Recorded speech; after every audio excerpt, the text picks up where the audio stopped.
Welcome back everyone to Pontus Fathom Hobbies. This is Season 6 of Joan of Arc, and we are playing the Vlad the Impaler scenario out of the Reliquary expansion set. So the title of the scenario here is Vlad Tepes in Targoviste. So we'll read through the background of the story. This is the Wallachian player Vlad Tepes versus Mehmed the Ottoman player. And we'll get into that. Before we do, quick shout out to Pontus Fathom Press, sponsor of the channel. We got Disclosure from the Necronomicon Fragment, Volume 1, 2, and 3, Necromancy of Nyarlathotep, Hermeticism of Hastur, and the Alchemy of Azathoth in proof should be available by the end of the year. So go check those out. Helps to support the channel. As you guys know the drill here, we do lots of paint-through videos and solo board game play. Really appreciate your guys' comments, subscriptions, helps us with the YouTube algorithm since we're not monetized and we're looking to grow the channel. So appreciate you guys being on board. We do have another channel, Pontus Fathom Press, where we do a podcast, and I've actually taken the first season, last year's lectures. A lot of these came through during the pandemic times. This is a series in development right now. It's the actual podcast lectures turned into book form. So we have topics from science fiction and horror, pulp fantasy, and occulted history. Check out that series. Will be coming out. You can go check out our Patreon if you want to keep it on top of that. Okay, so let's jump into this Vlad Tepes, Vlad the Impaler scenario. And it says Vlad Tepes in Targoviste. It says Mehmed's, first of all, June 18th, 1462 is the scenario. We're actually playing with the Legend deck, Tactical, as opposed to the Mythic one. So this one we playing Vlad sort of in his human form. Later on, there's a scenario called Bloodthirst where we play Dracula. And actually the sort of the genie version of Mehmed the Conqueror. So it's sort of like we're starting out in a tactical one. Then we're going to jump into that one probably as the next scenario. So let's read through. June 18th, 1462. Mehmed II's gigantic Ottoman army, the one that conquered Constantinople, arrives in Wallachia to get revenge on its prince, who impaled hundreds of Ottoman warriors. The Wallachian prince is none other than Vlad Basra III, also known as Vlad Tepes the Impaler, or Dracula. Disguised as an Ottoman warrior, Vlad Tepes infiltrates the enemy encampment at night with a small army and launches a surprise attack aimed at the Sultan. His men throw torches and bring utter chaos to the encampment while Vlad readies his pikes, marching toward his target. Okay, so we've got Vlad versus the Ottomans. One note for the board here. It definitely says if you possess the village pack, replace these three buildings with tents instead. So I haven't done the unboxing for the village pack yet, and I actually didn't paint these tents, but they're a brown color, so let's get them on the board. I'll just show you the village pack. We'll do an unboxing of this and probably paint through of this as we get through the backlog of all the Joan of Arc content. So what I'm going to do is use these tents, which are more like the encampment tents, so we can replace these buildings with the tents. And then the other mechanism here for this game is you've got the Wallachian player units will get placed on the outskirts, and then you have the Ottomans are in this encampment. The other mechanism is we have these three tokens. So you see these three mystery tokens, and two of them are blank. One of them is Mehmed. I will shuffle these up so even I don't know who's who.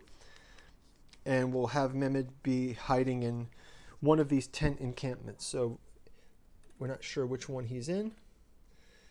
And we also have non-player characters on the board like the Executioner. We've got a merchant.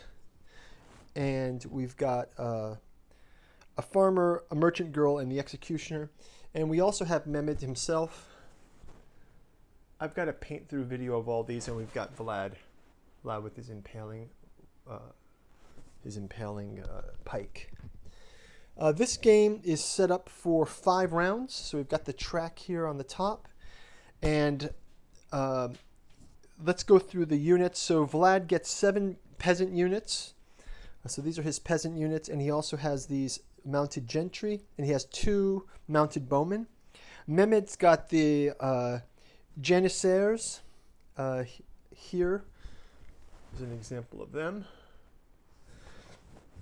He also has his okchu, his archers.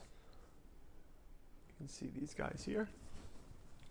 So what I'll do is I will kind of go through. Well, the other component here is we've got these fire components, the torches. Every peasant unit from the Wallachian side begins the game with a torch, so you have these fire tokens, and they can drop fire in the encampment. So any building or tent is set on fire is disrupted, so as they move in, they can set things on fire. So they're really raiding the Ottoman camp. So I will go ahead and set up the decks as well. So what we have here for the decks here is, check these out.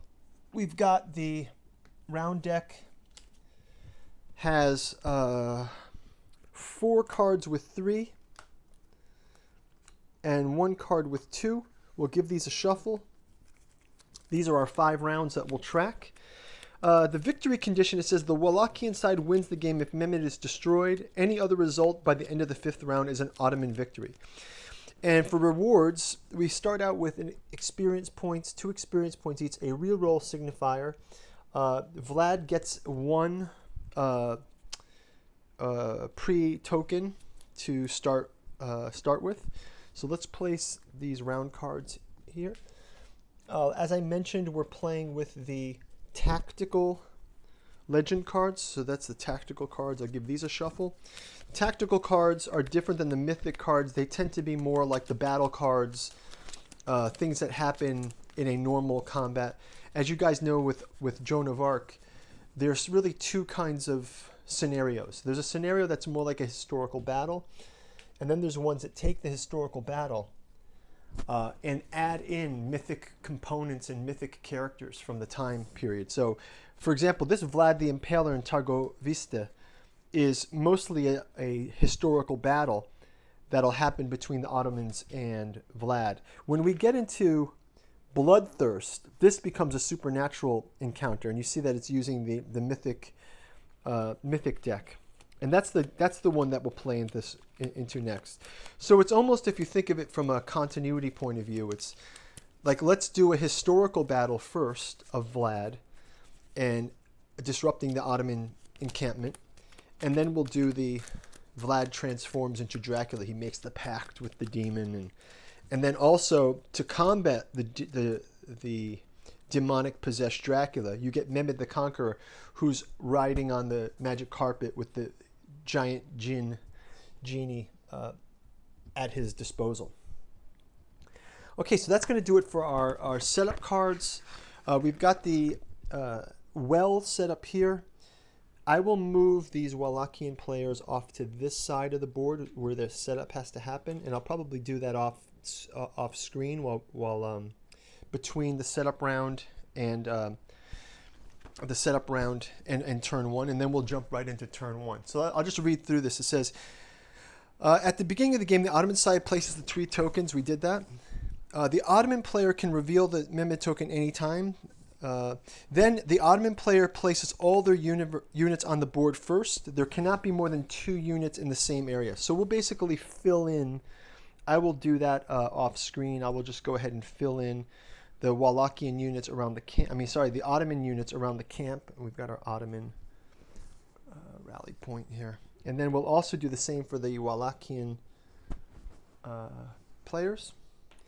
And then let's just go quickly in before we wrap up to some special attacks between Vlad and Mehmed. Let's just check out their character cards.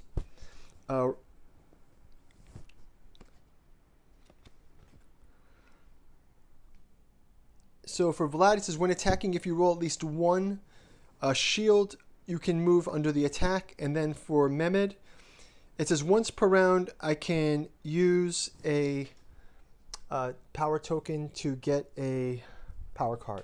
So that's another benefit that they have. They both will start off at level 2 and 3, respectively. and we will get into it in round one. So guys, thanks for watching.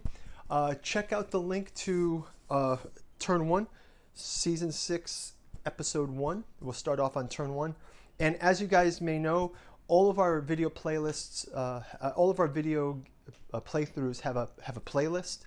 So if you want to, if you're watching this as they're coming out live, obviously the playlist won't catch you up to watch them all. But if you're watching in the past, or if you want to go back and check out season 5 or season 4 of Joan of Arc, just go check out the playlist and you can play through the whole game, and it makes it very easy to keep track of the next video. Okay, so we'll see you guys in turn 1, and thanks for watching.